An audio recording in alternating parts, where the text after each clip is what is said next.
All right, then we have Proposition 4. Proposition 4 authorizes bonds funding construction at hospitals providing children's health care. This was put on the ballot by petition signatures. Authorizes $1.5 billion in bonds to be repaid from the state's general fund to fund grants for construction, expansion, renovation, and equipping of qualifying children's hospitals. So this is one where you're like, yeah, children's hospitals.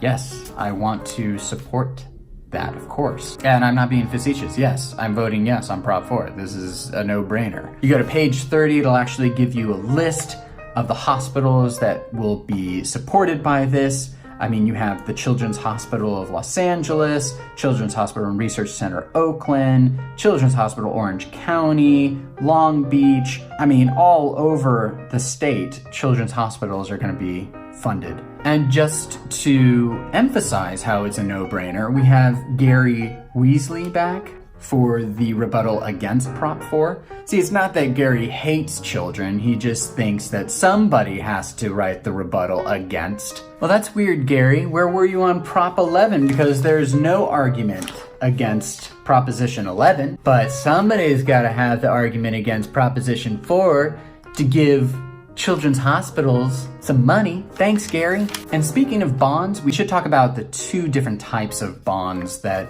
there are. We have, as mentioned in Proposition 4, we have the general obligation bonds that uses the state general fund, which is the state's main operating account, which it uses to pay for education, prisons, healthcare, and other services. So the bonds are repaid by that fund. So sometimes when you're pulling general obligation funds, you might be pulling money away from other services like education and healthcare. That is a risk with these general obligation bonds. That's true. The general fund is supported by income and sales tax revenue. So straight from us. Then there are also revenue bonds. So revenue bonds come from other sources such as fees paid by users of funded projects like bridge tolls. General obligation bonds have to be approved by voters. Revenue bonds do not.